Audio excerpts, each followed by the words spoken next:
Shri Radhe Radhe. The first words to awaken upon Narsi's tongue had been the names Radha and Krishna. But what happens when the name that gives a person his voice begins slowly and irresistibly to claim his entire life? That is where our story continues today. In the previous episode, we saw how the silent child Narsi received the gift of speech through the blessing of a mysterious Mahatma. We also got a glimpse of the painful family circumstances which would one day drive him from his home and bring him broken-hearted to the feet of Mahadev. But between those two moments lay several important years. Years in which the little boy became a young man. Years in which family responsibilities gathered around him. And years in which, despite every attempt to turn his attention towards ordinary, worldly life, the pull of the Lord only became stronger. The miracle of his childhood had left a deep impression on Narsi. How could it have been otherwise? For years he had lived without speech. And then in a temple, a saint asked him to repeat the names of Radha and Krishna, and the locked door of his voice had opened. From that day onwards, the divine name carried a sweetness for Narsi which ordinary speech could never possess. Radha Krishna, Radha Krishna. He would chant it again and again. There was happiness in simply uttering the name. There was peace in it. There was a joy which did not depend upon what was happening around him. And perhaps this was the beginning of something that would characterize Narsi throughout his life. When the world gave him reason to become unhappy, he somehow found another source of happiness in the Lord. His grandmother, Jaya Kumar, meanwhile, had another responsibility weighing upon her mind. The Mahatma who had blessed Narsi had predicted that one day this child would marry a good girl. And in those times, marriages were generally arranged very early. For elders in the family, seeing a child properly settled was considered an important duty. Jaya Kumar therefore started searching for a suitable match. According to the traditional account we are following, Narsiji was just 9 years old when she found a suitable bride for him, a 7-year-old girl named Manik Gauri. Manik Gauri was remembered as a beautiful and accomplished girl, and for Jaya Kumar, finding such a bride for the grandson, whose future had caused her so much concern, brought a lot of satisfaction. She had seen Narsi orphaned, had worried because he could not speak, and had heard his first words emerge as the names of Radha and Krishna. And now another responsibility concerning him had been fulfilled. But Narsi's elder brother Bansidhar was thinking about another matter: education. Whatever Narsi might become in the future, he had to be prepared for life.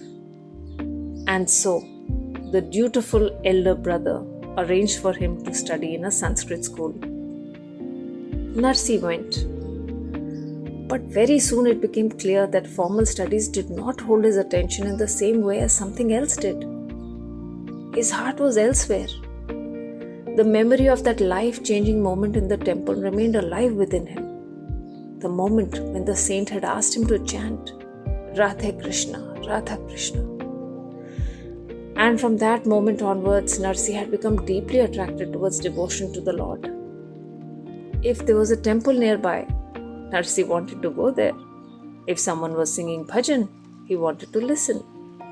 If the holy name was being chanted, he wanted to join. The boy who had once been unable to speak now seemed to derive his greatest happiness from using that very speech in remembering God. He continued to worship Lordship with great devotion. Uma Maheshwar were dear to him. They were his refuge. Wherever there was religious discourse, he would participate with enthusiasm. And there was another circumstance which particularly delighted Narsi.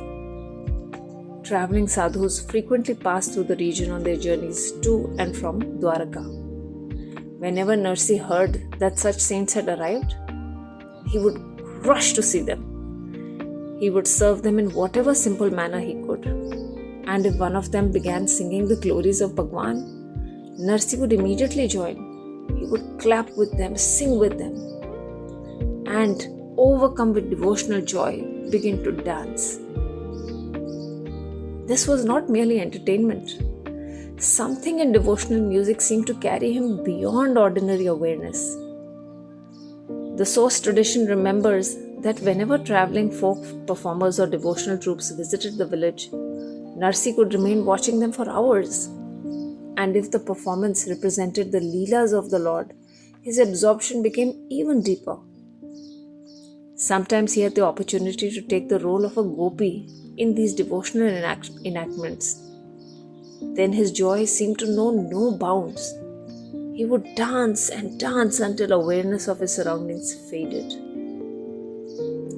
There were occasions, traditions tell us, when Narsi became so absorbed that he appeared to lose external consciousness altogether.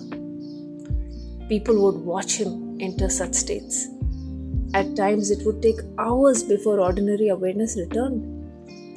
Food would be forgotten. Time would be forgotten. There were even occasions when he remained away from home for days, absorbed in the company of devotional singers and wandering saints. Narsi's family strongly disapproved of this behavior.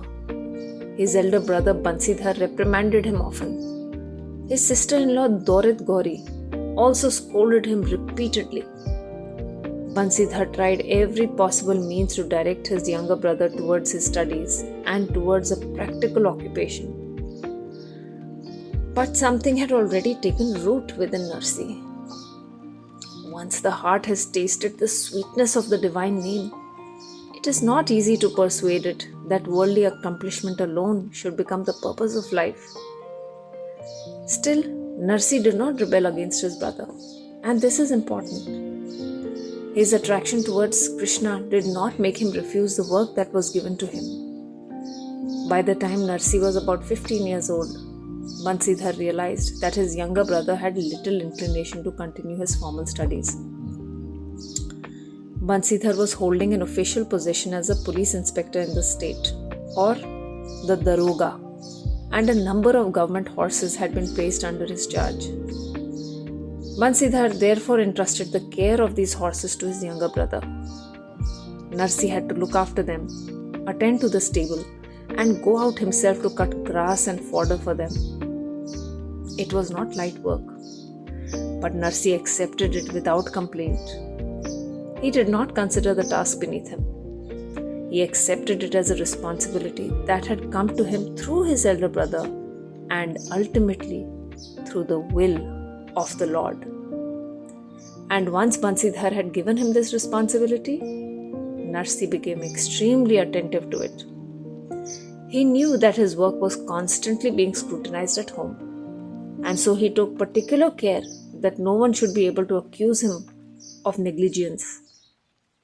He would work from morning until night, tending to the animals, cleaning and attending to the stable, walking out to collect fodder, cutting and carrying the grass himself. He tried to perform everything his brother had instructed him to do carefully and properly. And whatever little time remained after his work, that belonged to Krishna. He would spend it in bhajan and kirtan, in chanting the divine name and in seeking the company of sadhus and saints whenever he could. Thus, devotion did not mean that Narsi stopped working. He worked hard, but work could not make him forget the Lord. While his hands performed the task before him, the name continued upon his tongue. While cutting grass, Radha Krishna. While tending the horses, Radha Krishna. During whatever little free time remained, bhajan, kirtan and sadhu sang. The world might claim his labor, but his heart belonged somewhere else. When Narsi was about 16 years old, his wife Manik Gauri gave birth to their first child, a daughter. She was named Kunwarbai. 2 years later, Narsi and Manik Gauri were blessed with a son. He was named Shyamal Das. Thus Narsingh Ram, our Narsi Ji, was now the father of two children, Kunwar Bai and Shyamal Das. For Narsi and Manik Gauri, the arrival of their children was naturally a blessing. But within the larger household, it brought another difficulty. The family was growing. Two more children meant additional mouths to feed and additional expenses. And Daurit Guri could not tolerate what she regarded as the increasing burden upon the household, even though it was very wealthy and accomplished. She had never looked kindly upon Narsi and Manik Gauri. Now seeing Narsi's own little family blossoming, her resentment became even stronger. And this is where it is important that we understand exactly what the traditional account tells us. It was not that Narsi and Manik Gauri sat idle throughout the day while others worked for them. Far from it. Both husband and wife worked almost like slaves within the household. They performed the most ordinary and menial chores. Narsi tended the horses and stable and went out to bring fodder.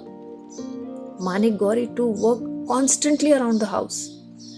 From morning until night, both of them remained occupied with the work expected of them.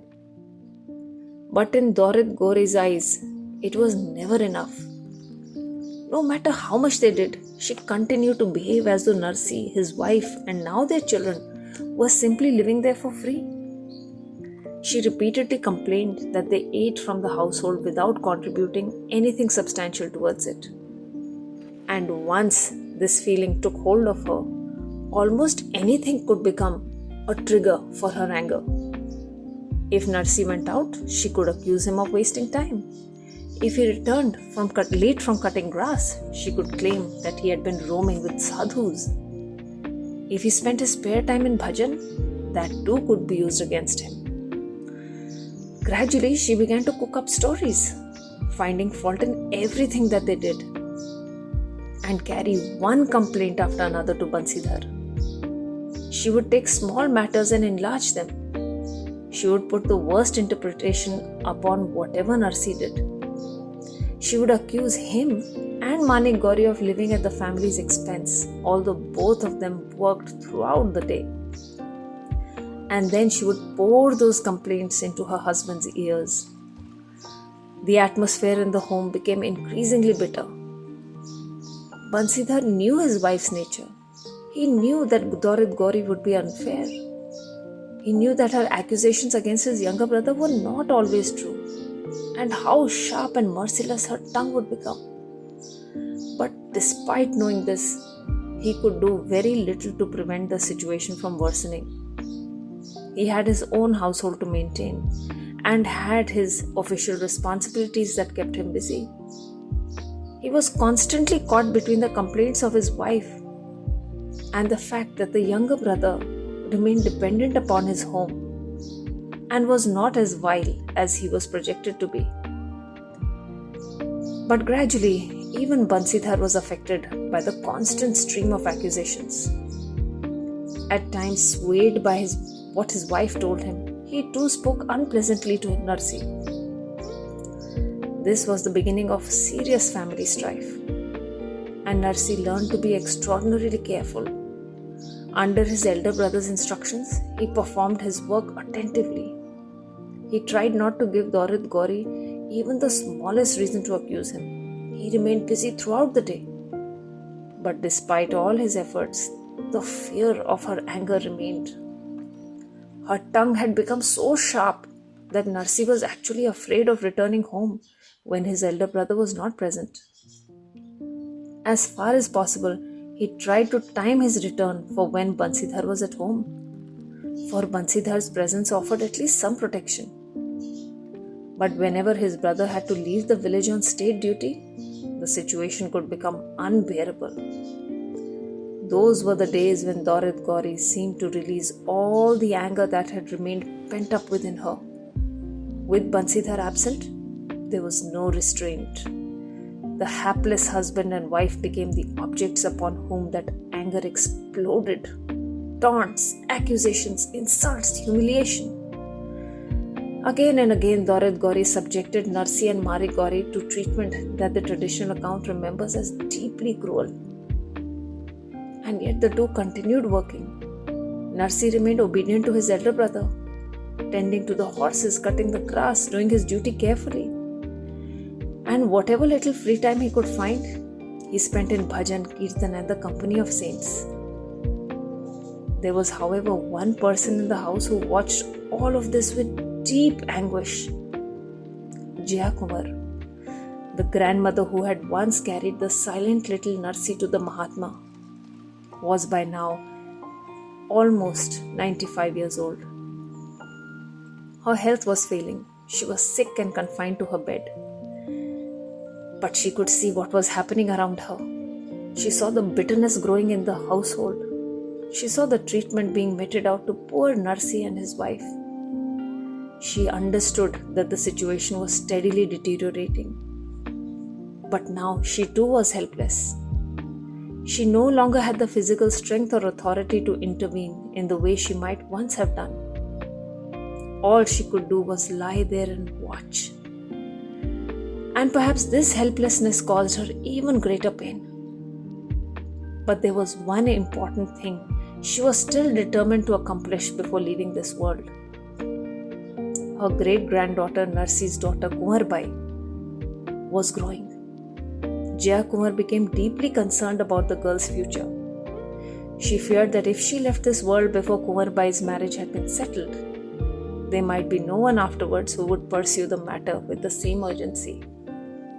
And so, from her deathbed, the elderly grandmother impressed upon Bansidhar that a good match must be found for Narsi's daughter while she was still alive. This became one of her last great desires. Bansidhar respected her wish. He sent the family Purohit, a respectable Brahmin, to search for a suitable groom from a respectable family. The Purohit travelled from one place to another in search of the right match. Finally, he reached the village of Una in Kathiawar. And there he found exactly the kind of family Jaya Kumar had hoped for. The young man was Basant Rai, the son of Srimant Nagar Shri Gangadhar Rangdhar Mehta, a prosperous and respected Nagar Brahmin. He was considered a very good match for Kumarbai. The family was respectable. The boy came from a prosperous household. And for Jaya Kumar, who had been lying helplessly watching the difficulties surrounding Narsi's family, this must have brought immense satisfaction. The marriage was agreed upon, and Kumarbai was married off to Basant Rai with great celebration and fanfare. Jaya Kumar had lived long enough to see her last great concern fulfilled. The girl whose future had worried her had been married into a very respectable family. And then, only 3 months after Kumarbai's marriage, the old grandmother peacefully breathed her last. Even at the very end of her long life, she had ensured Narsi's welfare. For Narsi, her death meant more than the loss of a grandmother. A gentle protective presence had disappeared. Still, Narsi carried on. He remained obedient to Bansidhar, carefully attended to his work and tended to the horses. He tried his utmost never to give Daurat Gauri a genuine reason for complaint, and whenever he had little free time, he spent it in devotion to the Lord. But Daurat Gauri was not satisfied. She did not miss an opportunity to trouble him. And Narsi became increasingly fearful of being in the house alone with her. As far as possible, he tried to return only when Bansidhar was present. But whenever Bansidhar had to leave on official duty, Narsi knew that humiliation would be waiting for him at home.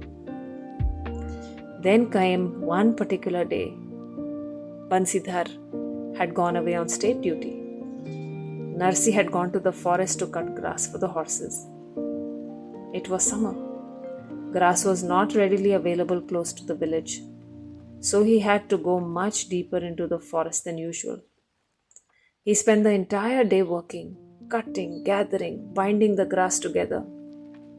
By evening, he was completely exhausted He returned carrying a huge load of grass upon his head. He gave fodder to the horses. Then he went to bathe. The day's arduous labor had left his body aching and bruised. He was tired and in pain and was extremely hungry. After completing all the work expected of him, Narsi went to his sister-in-law and asked for something to eat. The moment he did so, Torid Gauri erupted. Instead of seeing the exhausted man who had spent the entire day working, she accused him of exactly what he had tried so hard to avoid being accused of. She shouted, "The whole day under the pretext of cutting grass, you loaf around with beggars and never care about the household work? And you have the cheek to demand food?" By beggars, she had meant the sadhus and wandering saints whose company Narsi loved. The very sadhu sang which was sacred to Narsi became another weapon in her hands. She taunted him. Narsi tried to explain. He told her plainly that on that particular day he had not visited any temple. He had not attended a prayer meeting or spent the day with sadhus. Since that morning he had been in the jungle cutting grass for the horses. It was summer, he tried to explain. Grass was difficult to find. That was why he had been forced to go so deep into the forest.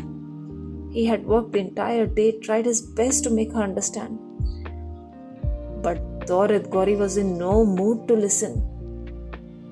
The mistress of the house had decided what she wanted to believe.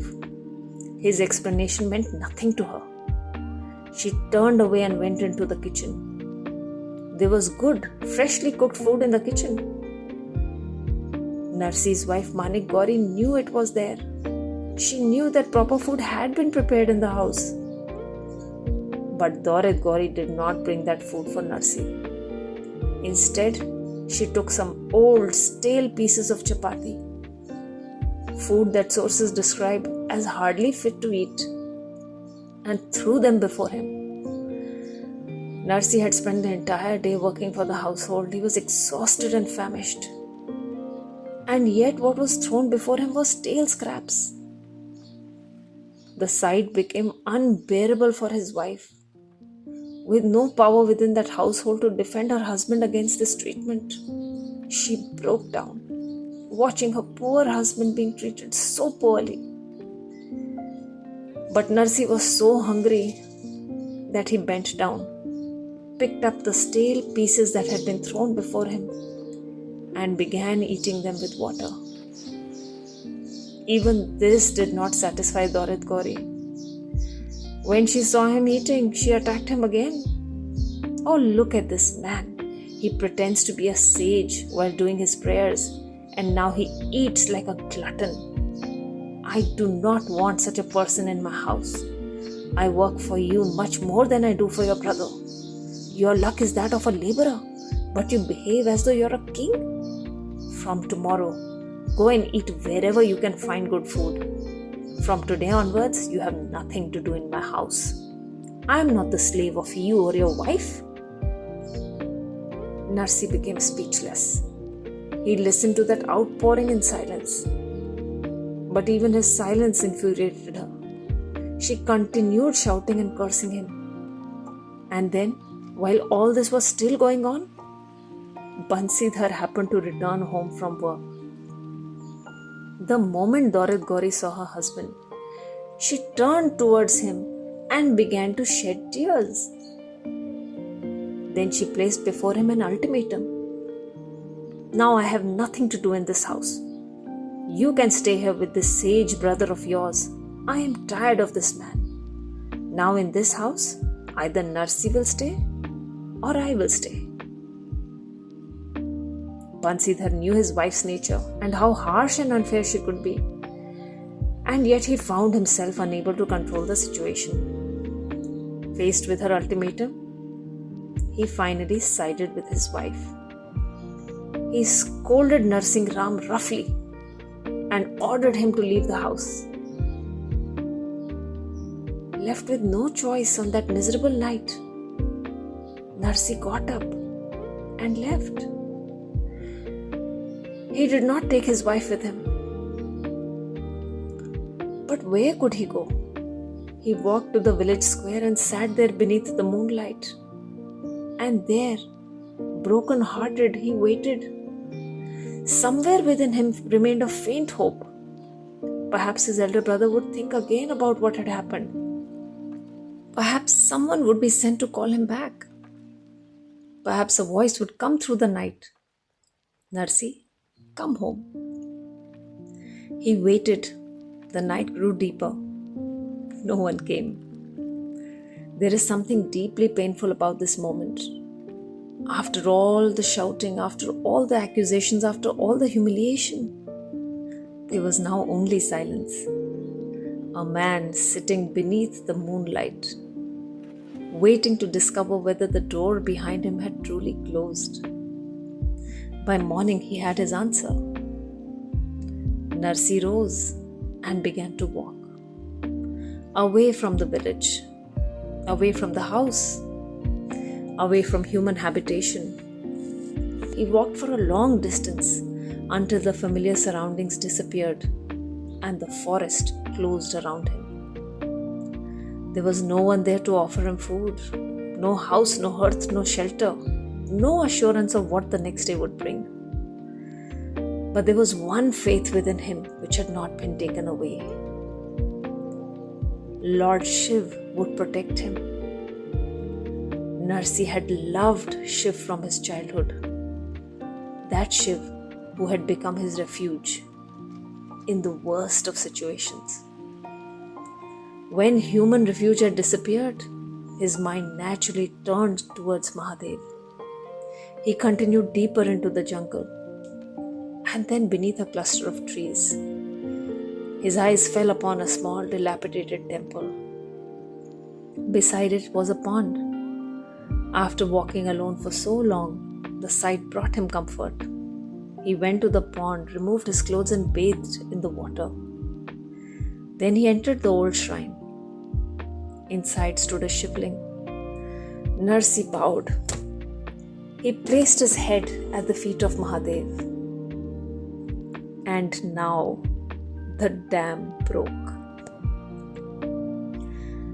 The man who had endured taunts in silence, who had swallowed stale food without protest, who had walked away rather than quarrel, now began to weep before Shiv. There was no one else left before whom he needed to explain himself. There was only Narsi and Kailashnath. He prayed, "My life is devoted to you. If you abandon me, who will take care of me? Now I am at your feet, and here I will remain. If you do not take me to be yours, I will forsake my life by taking neither food nor water." And with that, Narsi remained before the shivling. To another person, that neglected shrine might have contained only a stone. But to Narsi, this was no ordinary stone. It was Kailashnath himself, Mahadev, the Lord before whom Narsi could finally place everything: his hurt, his hunger, rejection, helpless, his life, his sorrows. He entered deep prayer. Night descended upon the forest, and the traditional account preserves one extraordinary detail. As darkness gathered, wild animals began to approach the temple. One after another, the creatures of the forest came near.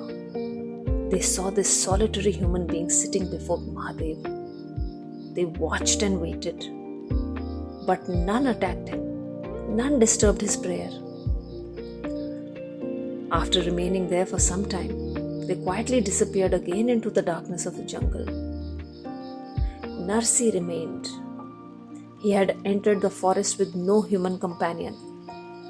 But before Mahadev, he was not alone. There is a great difference between having nothing and having only God. From outside, the two may appear almost the same. No home, money, or security. no human being promising what tomorrow will bring. And yet, when everything else has fallen away, the devotee discovers the one question that truly matters. Is the Lord still there? For Narsi, there could be only one answer. Yes. And so he remained at the feet of Mahadev. The child who had once been unable to speak had been given the name Radha Krishna. That name had led him towards bhajan kirtan, towards the sadhus traveling to and from Dwaraka, and towards the worship of Uma Maheshwar. He had married Manik Gauri at the age of 9 when she was 7. He had become the father of 2 children. He had obeyed his elder brother, tended to the government horses, cut and carried grass from the forest, had worked from morning till night, and endured the relentless anger of Dorit Guri. He had been ordered out of his home and had waited beneath the moonlight for a brother who never called him back. And now he had reached Mahadev. Perhaps this is why lives of saints must never be reduced merely to their miracles. Before the miracle, there is often surrender. Before the divine intervention, there may come a moment when every human arrangement appears to have failed. And before Bhagwan reveals what he will do for his devotee, the devotee may first have to discover what remains when everything else is gone. For Narsi, there was no worldly bargaining left, only prayer. My life is yours. The forest was silent. The wild animals had disappeared into the darkness. Narsi remained before the shivling. One night would pass, then another. Food and water would be abandoned. His determination would not weaken. And the prayer of this rejected devotee would continue to rise towards Kailash until Mahadev could remain hidden no longer. What happened when Shiva finally appeared before Narsi? What he offered him? What Narsi asked for? And how Mahadev himself would lead this devotee towards the eternal Leela of Sri Radha Krishna belongs to the upcoming stories. For now, let us leave Narsi where he himself chose to remain, at the feet of Mahadev, rejected by the household, but not rejected by God, empty-handed before the world, but still holding the divine name within his heart. May Shri Narsi Mehta teach us that Bhakti does not require perfect circumstances. It can remain alive while the hands labor. It can remain alive beneath insult. It can survive humiliation. It can survive hunger. It can survive rejection. And when every worldly door appears to close, it can still lead the heart to the feet of the Lord. May the compassion of Mahadev give shelter to every heart that turns towards him in helplessness. And may the names which had become Narsi's refuge, Radha Krishna, become a refuge for us as well. Shri Radha.